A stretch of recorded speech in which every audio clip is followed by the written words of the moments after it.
broke your shutter bug.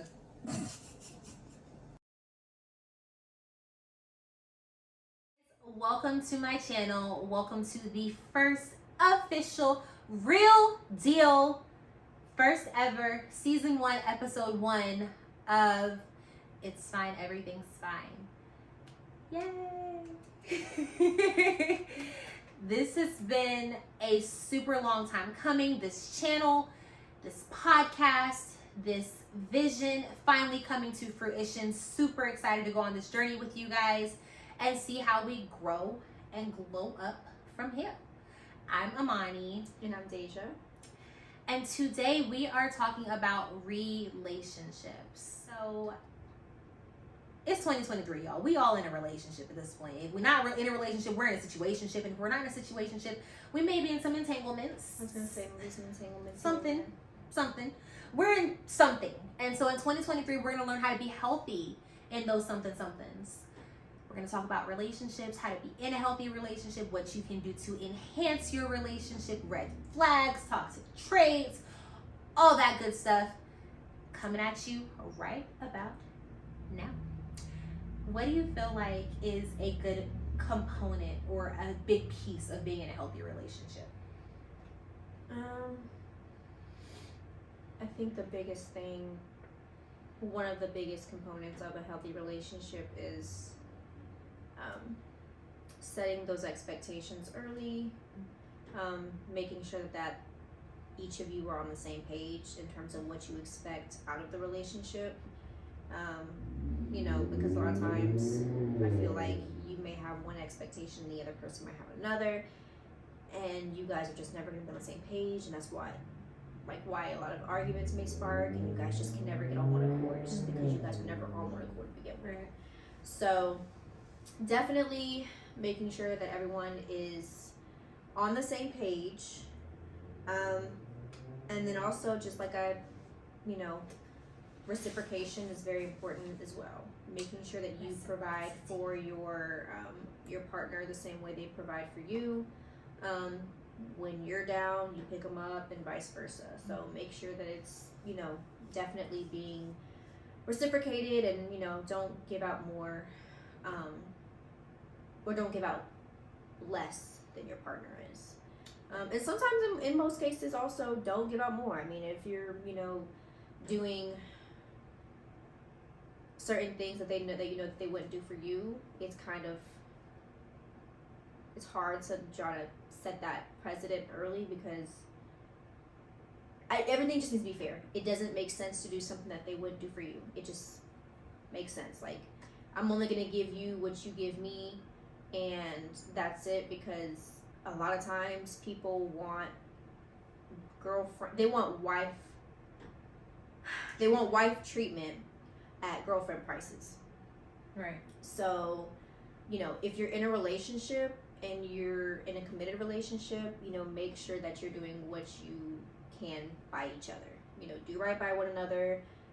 Don't slip and think that, oh, it's okay because she'll catch it every time, or he'll catch it every time. I mean, no, it gets old really quickly. So make sure that you're doing what you can for your partner, and make sure that they're doing it vice versa as well. So that's important. I think that being said, it's important to be okay with the fact that it's not going to be 50-50 all the time. Mm-hmm. Like, there are going to be times where you may give a little more than your partner gives, and he may give a little more than you give, or she, whatever you got going on. You may give a little more than your partner, and yeah, and vice versa. Like I was saying, it's just you're not always going to be at 100% all the time, right? So if your partner's feeling a little down, do a little extra to pick them back up, and they're not gonna have perfect days. You're not gonna have perfect days. You guys kind of have to balance each other. But it can't always be I'm picking you up when you're down. Exactly. When I'm down, it's just like, okay, well, you better figure it out. Right. So I feel like a big important piece of a healthy relationship is communication as well, though. I feel like it's just such a big thing. It's such a big part of everything that we do. Mm-hmm. I feel like if you can't communicate effectively with your partner, and you can't have those open dialogues with them, and you can't have those conversations, it definitely makes it a little bit harder to have a healthy relationship. Just because if you can't talk to somebody, what are we really doing? You know, what's the point? So I definitely feel like communication is a big thing. And also I feel like just being comfortable with the give and take. Like, it's gonna always be a give and take. No relationship is 100% give, and it shouldn't be 100% take. It should be a balance. There has to be balance with everything. I think that relationships are work, and you have to be willing to put in that work, just because it's hard. Being in a relationship is hard. It's not for the weak. So you have to be willing to put in that work. You can't expect for things to just be what they are. Or just like continuously being in that honeymoon phase. No. Because it gets burned out really quick. The honeymoon phase does not last. So. At least, not always. You may, have those feelings where the honeymoon phase is kind of prolonged, but I think that there's going to be a period where you're not going to be all rainbows and rainbows. You're not going to be all rainbows and sunshine and flowers. Like, eventually, you guys are going to come to a point where there is conflict, and you have to be able to navigate that conflict by having open communication, by being willing to put in the work, by being willing to do what it takes to make the relationship work, and not just tapping out because it's hard. Yeah, for sure. I feel like another thing to be, you feel like toxic traits make or break a relationship? I don't think it makes or breaks it, but it sets precedents. Like, what you're willing to deal with in the beginning is what you're going to be dealing with throughout the duration of your relationship. Yeah. So those are patterns that you're going to see a lot. And, if they show those red flags early on and you never had a problem with it before, and then now all of a sudden it's too much. It's just like, well, I was already doing it. I was already doing it before, so, and you accepted me, so what's the problem now? Like, they didn't have a reason to change. Right. You didn't give them, like, a reason to want to make it better, or whatever the case may be. So, like, what you deal with in the beginning is what you're going to be dealing with throughout the duration of your relationship, and that's even personal experience. Yeah, I was going to say, I know it's hard to speak, like, it's a one-size-fits-all type situation, but at least in my personal experiences, the stuff that I've seen early on is the stuff that you will continue to see.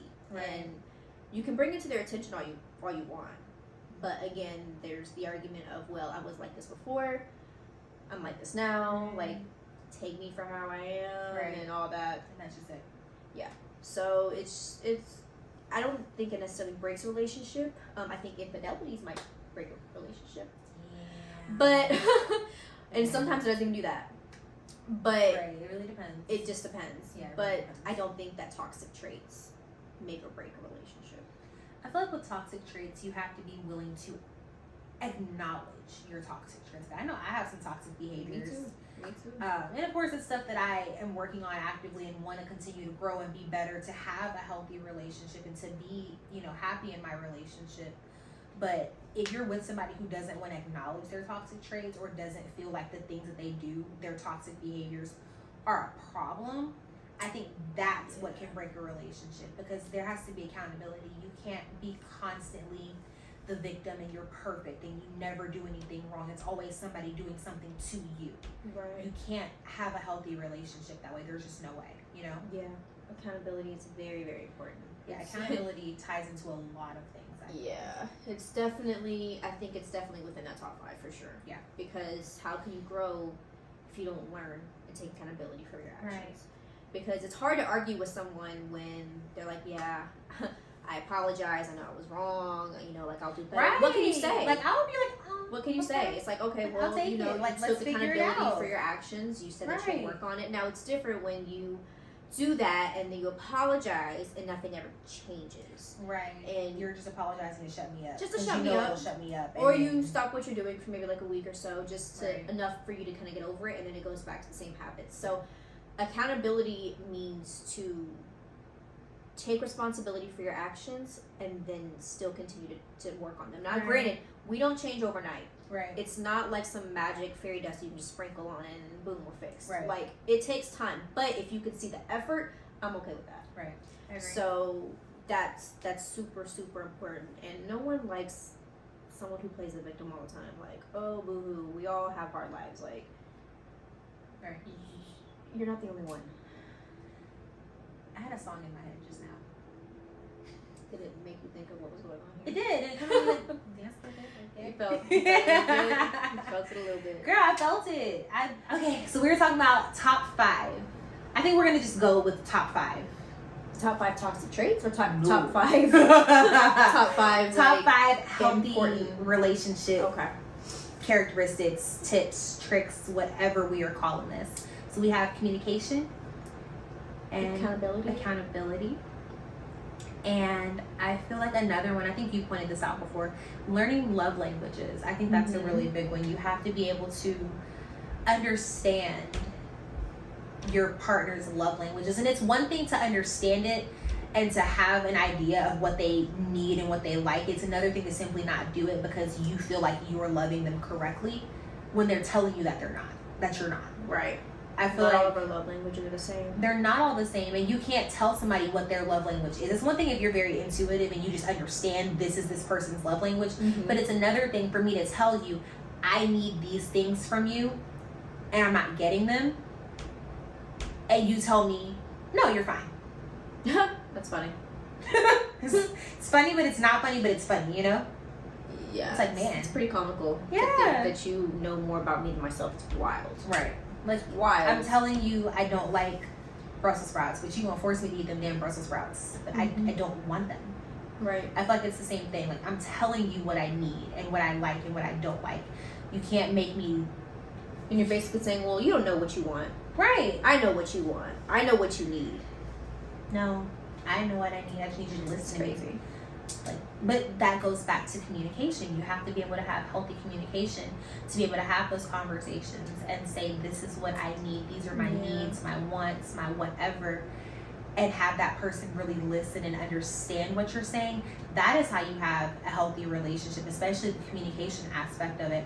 There has to be as much listening as there is communicating. There has And to also be. absorbing. I could sit here and talk your ear off about anything under the sun, but if you're not absorbing what I'm telling you, It doesn't matter. it doesn't matter. So take what I say and digest it. Take it, digest it, swallow it up, let it sit. Nice little meal for you. Yeah, because I'm telling you for a reason, and you know, you can't just pick and choose what you want to get out of the conversation. Like, Right. I'm telling you, this is what I need, this is what I expect.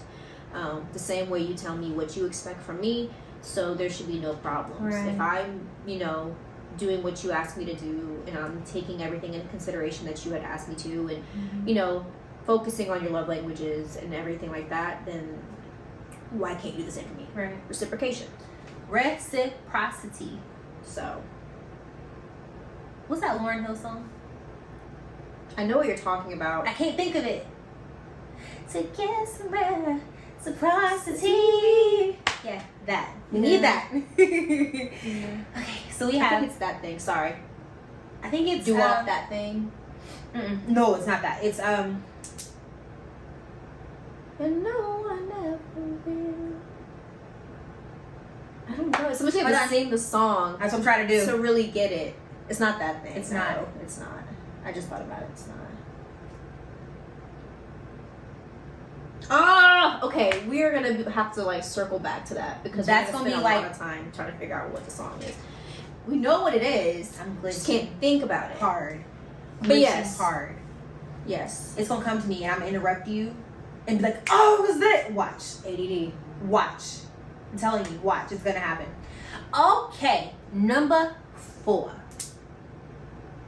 We were number 4. I thought we were number 3. We just finished number 3. Wait a minute. What am I missing? So we said communication, accountability. What was the third again?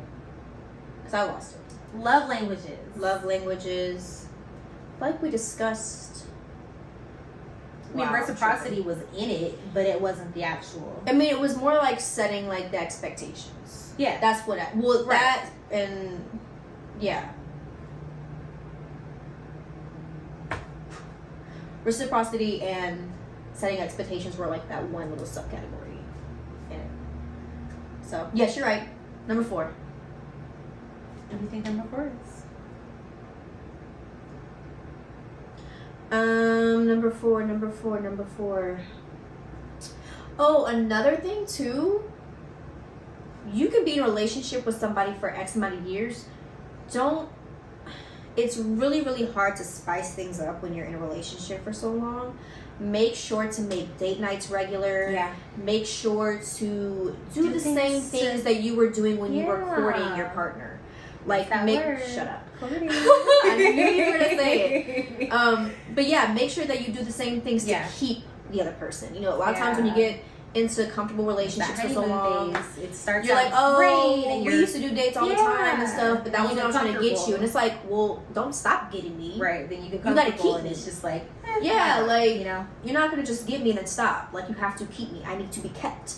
It's vice versa. Right. Like, make sure you do the things that you did for your partner throughout the relationship to show that you still love and care, and that you still find them as the most, you know, handsome guy in the world and the most beautiful girl in the world. Like, they need that reassurance. You know, and those are ways of reassurance. I'm gonna take you out. We're gonna do this. We're gonna do that. You know, buy flowers on the way home, or, you know, just surprise them with little gifts, or cooking meals. It could be anything. It could be anything. You could literally like lay a pallet on the floor and set up movie night with his favorite snacks or with her favorite snacks. Like, you guys can find ways to spice up the relationship. Just something that making shows sure that you thought about show how much you care and love about that person. Because something that shows you thought about me, that you took the time to something. Yeah. You know? Because, I mean, it gets old. I mean, I'm not saying it gets old, but I didn't mean to say it like that. But what I meant to say was, you could get really comfortable and complacent in a relationship when you've been in one for so long. I've noted on those things when I was in my long-term relationship before, and, you know, we had to, like, get back to it. Like, go out on dates. Let's do this. Let's do that. Surprises. It's just stuff to kind of keep, you know, your relationship from not dying. Not from not dying. Like keeping it bloomed, you know, like you water the flowers the same way you've been watering them since you started. To the garden. So you know, just make sure to just, you know, do what you can to keep each other happy. And it can be many different things, you know. Some people like, you know, little gifts. Some people like just that intimate time together where you guys are just sitting and watching a movie. And so like it all ties in together for sure. I agree.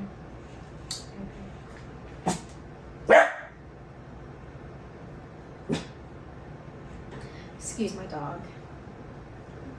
She heard someone at the door. I think another big part of a healthy relationship is seeing red flags. You can't be in a healthy red flag. Okay, that's what we're doing. Can't be in a healthy relationship if you ignore red flags. And these are not just like, oh, he leaves the toilet seat up, he doesn't call me 10,000 times a day like I want. Not stuff like that. More like big red flags. Like, it's so important to be able to see those and take them for what they are, cut your losses and move on. Or you're gonna ignore them. And look, if that's what you want to do, that's cool. That's on you. You know, we all make our own decisions. But if you are going to ignore those red flags and you're going to stay in a relationship that's not serving you, or it's not doing what it needs to do, or you're not happy, whatever that looks like, you have to accept what you're getting. You can't complain about it. You can't moan, groan, cuss, fuss, none of that. Oh no, you signed up for this. Right. Especially if you've been with somebody for a long time and you know the pattern. After a while, like she said, I've been doing this for all these years. Why is it a problem now? And I think that's a really dangerous place to be. Seriously. Dangerous place to be. Because once a person feels that way about you, this is another thing. My mom always says, once a person has a perception of you and they feel a certain way about you, there's little to nothing that you can do to change it. Like, once they have their mind made up about you, that's just what it is. Especially when you've been with somebody for a long time and you've, you know, gone through all those different things together. It can be really hard to change somebody's perception of you once they've made it up in their mind that you are a certain person. And you have to be able to recognize that and be comfortable with it, because you're always going to be the villain in somebody's story. That's just the reality. Nobody is perfect, and you're going to be the bad guy to somebody. So either you're okay with that and you can take that, or you have to be able to let it go. Because, again, once they feel that way about you, there's nothing you can do to change it. It doesn't matter how good you are, how perfect. It's like trust. Once you break that level of trust with somebody, it's super hard, if not impossible, to get that same level of trust back. Not to say that they'll never trust you again at all, but the same level and the same degree really of trust. It's really, really hard. I've had that experience happen to me where, you know, something minute, but I mean, and it's not even minute. Well, in my situation, it wasn't minute. But once you've crossed that line, there's no telling what else you have done or what you will do.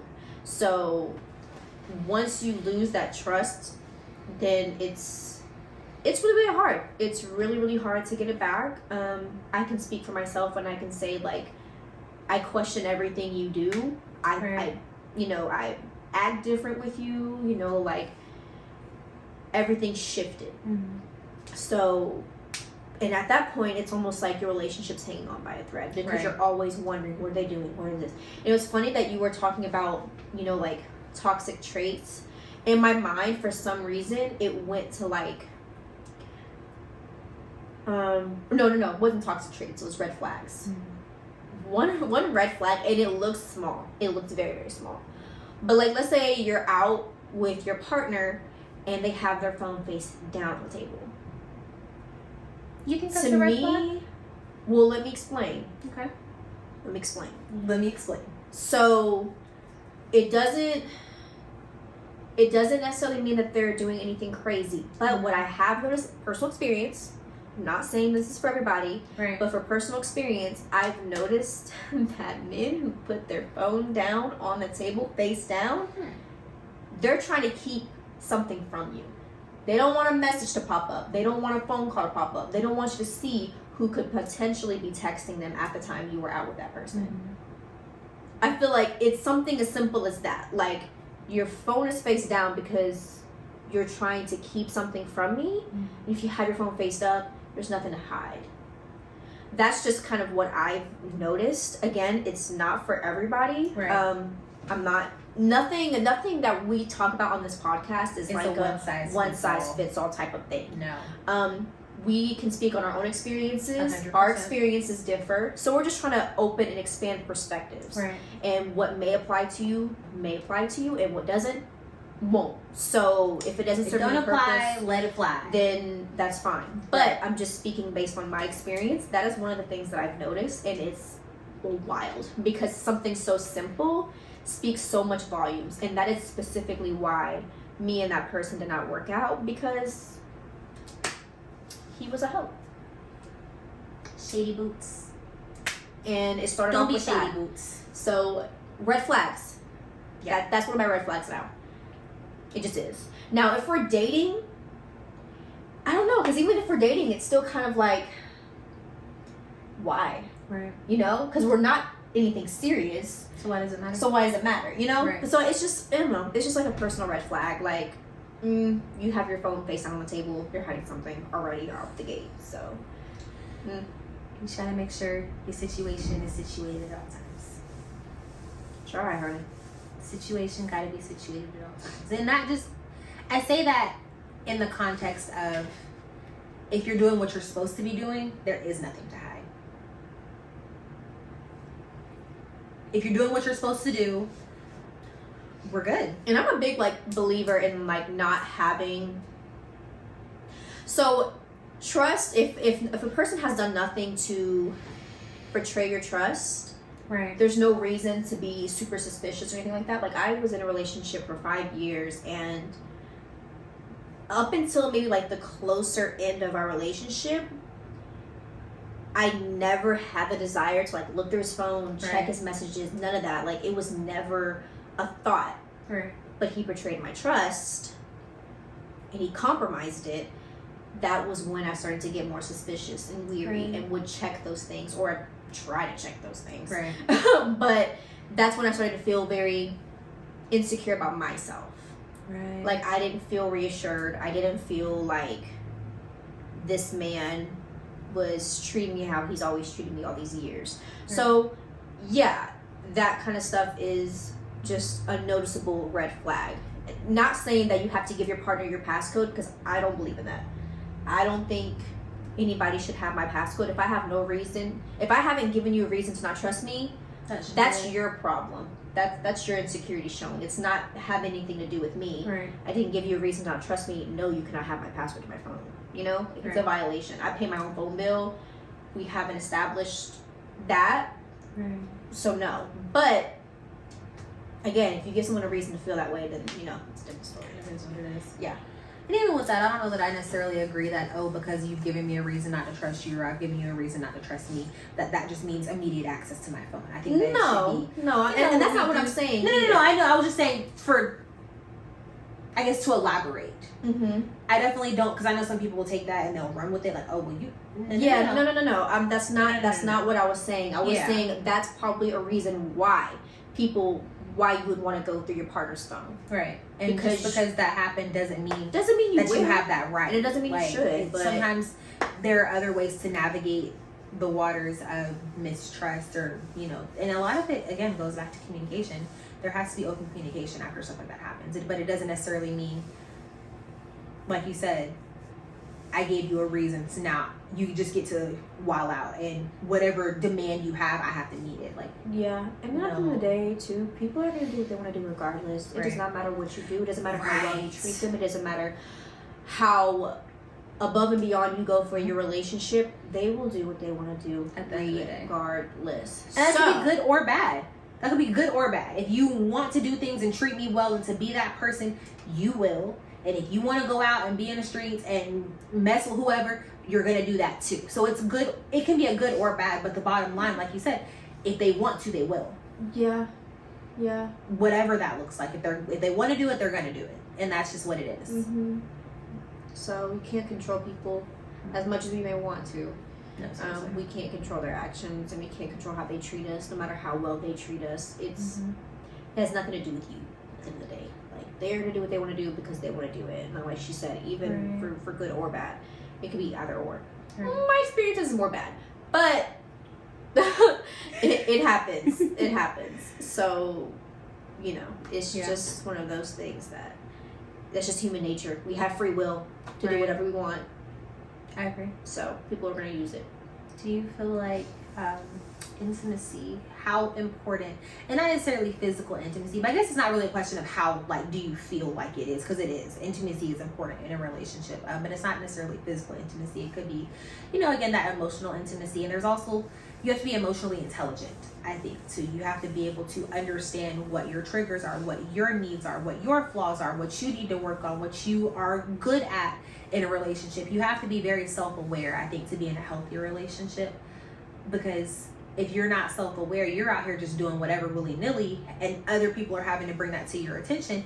And then if you don't have the accountability to acknowledge the stuff that you need to work on, or vice versa, when you're being taken advantage of, you need to understand and be self-aware to understand, I know I do these things well. Because there's a difference between somebody saying you don't love me correctly and you're not giving me enough. Two different things. It's one thing for you to not love somebody correctly and for there to be things that you actually need to change and work on. It's another thing for the person to just not be appreciative. So you have to be self-aware enough to know, am I doing things to the best of my ability and in a way that makes me an active participant in this relationship? Or do you just want me to be Superman and I'm just not that? Or Superwoman, whatever. So I think you have to be self-aware to be able to tell the difference, to be a good person and be a healthy person for your partner, but also to make sure that you're being healthy and doing things well for yourself. Right. Like, there has to be that balance. You can't just be given willy-nilly because somebody says, oh, you're not doing enough. Well, that's great, but I do everything I can to the best of my ability. So is it really that I'm not doing enough, or is it just not enough for you? Yeah. And then just I wasn't quite sure if that was a question or not. No, it started as a question, and then I kind of just went on a tangent. Yeah. Back to the intimacy thing. I think your question was, how often do you? When I say engage in intimacy, it doesn't mean physical intimacy. It just means just that closeness with your partner. And it can be different variations of that. It doesn't matter. It's not a specific number. It's just enough for them to feel reassured. It's enough for them to feel connected with you and still connected to you. You know, you don't want to be that kind of couple where you guys live in the same house, but you guys might as well be roommates, or you sleep in the same bed. You might as well be roommates. You want to definitely keep that intimacy alive. Physical intimacy too. Let's keep it a spade. I mean, sexual intimacy is definitely part of it. I mean, as adults, it's definitely part of it. So, you know, making sure that you fulfill each other's adults, you know, satisfaction. I'm gonna say it that way. Adults. We're gonna emphasize adults because this is for adults. ADULTS. This is not for all caps. High school. You said we have something for high schoolers coming. Don't get me wrong, baby. We are gonna cover it all. But this specific conversation is for adults. Yes. Let's be clear. So we are not telling teenagers to have sex. Abstinence. Wait until you're married. All of it. We are. This ain't. You're probably not. Let's keep it above. Whatever that looks like. Probably not. We are not telling you. Teenagers are a mess. Oh God, Teenagers are a mess. I don't miss being a teenager. I don't either.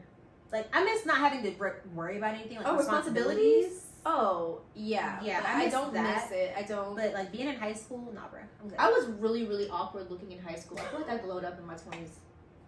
I feel like, I don't know. I feel like my senior year, I started like, but I think prior to that, like I was looking at old pictures. I think we were looking at pictures together. We've known each other since middle school, like long time. I think we were looking at old pictures, and I was like, bro, like before I had my braces, like my teeth are great now, but before I got braces, baby, I hate those pictures. Hate those pictures. I hate. Ew. Ew. I hate those pictures. Oh my gosh, we have to do a whole like episode on absolutely not high school. I will high school them. Experiences. No, I think it's important. Okay, I thought you were saying pictures. We will burn. I'm not blasting anything on this podcast. I don't want them to know what I looked like before. Pre-glow up. Yeah, pre-glow up. Like, yes, we will. You know about your peaks, school. your pivots, all that. Yes. But how to survive high school, what we learned. But that was what I wanted to do. I wanted to do a whole series on that eventually, where we talk about what we should have learned in high school, what we wish we would have learned in high school, things that we've learned. Girl, budget. Give me something substantial that's going to help me in my adulthood. Why am I learning about Christopher Columbus? And that's not even real. I would say that's not even true. Like, it's not it's not even accurate. It's fake history. You're learning fake history. What you're learning now, now in your school books, it's fake history. They're trying to tell us. I heard they were trying to tell in the textbooks that slavery was a choice. Okay, let's not even. Like something about they came across the whatever. Willingly it's been a long time to since get I've paid. been in high school. So originally they came and there was an agreement, and after the fact they were enslaved. I did hear that. But the original was an agreement. And maybe that's true, but I feel like it's still watering down the fact that they were eventually enslaved. They were brought on... They were... I don't there think was it's still true. an Personally, enslavement. I don't think it's true. It still happened. They were not coming down here on their own will because they were chained up to each other. Yeah. There was nothing. And maybe there was some bribery in the beginning. Like, okay, if you come, we'll do this. Like, okay, I can buy that. But what I can't buy is you saying that after, when everything went left, but it's just like Christopher stayed. Columbus coming and assassinating everybody and claiming it as his own land. It's the same thing. Spreading diseases. Spreading diseases.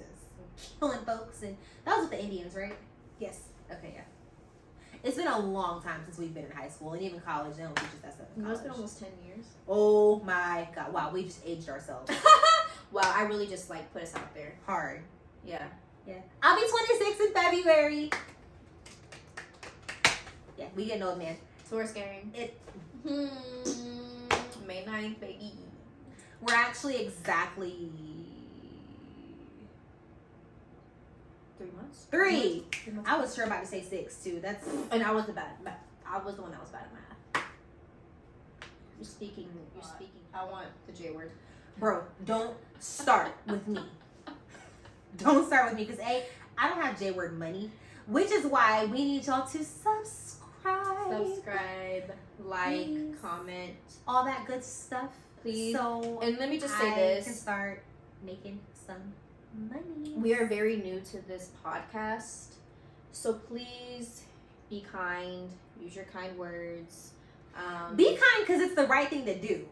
Yes, like, but we all know how. Let's not be rude. We all know how the internet is, and we know how big and bad people are over the phone. With your Twitter fingers. So, but this is new for us. You know, we're going to continue to work and shine and grow, but we would really appreciate your kind words, any type of feedback, anything you liked, anything you want to see. Yeah. But as we grow and we advance together, that is still a baseline for our community. Be nice to each other. It is hard enough out here, and life is hard. We're not doing that. Yeah, I don't like cyberbullying. Yeah, this ain't that. We're gonna be nice, and we're gonna have a community. We're gonna have a family. It's gonna grow and flourish and prosper and all those great things, and we're gonna do that stuff together. And if you're rude, you'll be blocked. So, on that note, can we block someone? I don't know. Maybe. I'm sure it'll happen. I don't know if we can. We'll figure it out. If you can be blocked, you'll be blocked. Trust me. Girl. But I think we've covered most of it. I feel like baseline with having a healthy relationship, and this goes in general, just be a decent person. Do the things that you would want somebody to do for you. Don't lie. Don't cheat. Don't do grimy stuff behind people's backs. Don't do things to intentionally hurt people. Speak up. Be vocal about what you need. Be honest about what you need. Be willing to walk away and be okay with that if you need to. And don't take anything you don't have to. Anybody, let's be very clear. Just because you are knee deep in a relationship with somebody does not mean you do not have the ability to change your mind. You can change your mind at any given time. Yeah. Any given time. And as long as you go about it the right way and you're, again, not hurting somebody else in the process, you can leave. Yeah. Don't ghost people, because that's mean. I mean, some people don't like confrontation. But you still got it. You can't just be, you live with somebody and one day you just come home and everything's gone. Like, peace out, work out. Well, no, obviously no. I mean, you know, handle it like an adult. Make sure that you explain to that person why, because a lot of times people, they'll break up with somebody and they won't even give them a reason why. It's like with a job interview. If you don't get the job, you want to know the feedback. Like, why didn't I get the job? It's kind of the same thing. Like, it's okay to have a conversation if your needs are not being met, or if it's just, sometimes their best is just not good enough. Or, and that's not to be mean, but sometimes your needs are not being met. You. And you have to have that conversation. Like, some things are just, I feel like when you really have found that one person that is compatible with you to like the utmost, it should be very, very natural. Yeah. Like, yes, obviously it's work, but it should overall be natural. You shouldn't have to force it. So compatibility is a big thing. Don't try to force something with somebody that you're not supposed to be with or you're not compatible with, because then you're starting to question, well, what am I doing wrong? Am I doing this? Am I doing that? And then you start to lose yourself in it. Right. And do not make your happiness contingent on them making you happy. Yeah. That has nothing to do with you.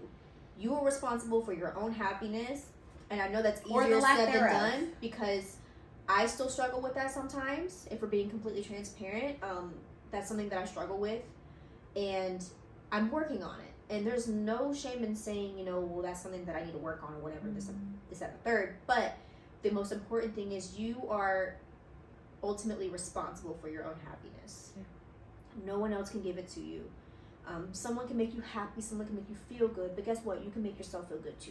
I was gonna say, a healthy relationship with anybody starts with having a healthy relationship with yourself. How can you love somebody else if you don't love yourself? Boom. Mic drop. But seriously, like, the thing is, it's like pouring from an empty glass. Yeah. You can't pour from an empty glass. For you anybody. have to For have anybody. a full glass, willing and able to be able to pour into someone else. Yeah. Like, and if you're getting drops in return to the gallons that you're pouring out, that's not really helping you either. No. Yeah. Because in 5 minutes of me pouring my gallon into you, you spent 10 years putting drops in mine. And then next thing you know, 10 years has gone by and I'm in the same situation I was in before, dying. Because I'm so dehydrated. But so make sure that you do that. 2023, we are having healthy, hydrated, happy. What's another word? Another adjective? Healthy? Can we say healthy, hydrated, happy, blossoming revolving, relationships. All those good things. We are looking for great things in 2023 with ourselves, with each other. We're gonna be nicer to each other. We're gonna be happy for each other. We're gonna cheer each other on from the sidelines. All those good things, and we are going to have healthy, happy, functioning adult relationships. Because you're not, baby, you're 16, you're not in a real relationship, and that's just what it is, and that's okay. You may think you are. You may think you really love that person, but I'll deep down in here, girl, look. Hey, I was there. I know. We gonna talk all about it, baby. Don't even worry about it. We got you. Thank you guys for watching this video. We appreciate it. We are so excited to grow and glow up together.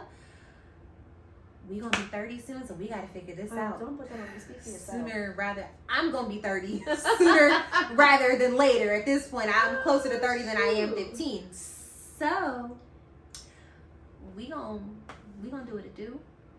We gonna get into the dirty 30s. We not even, look, that's a whole other separate tangent. We are going to be great in 2023. I am so excited for our growing family and our community. Again, please like and subscribe this video. Comment down below what you want to see, what you like, what you didn't like, whatever. Again, be nice, be polite. Please be kind. Don't be rude. rude. Appreciate it. We will see you guys in our next video. Bye, guys.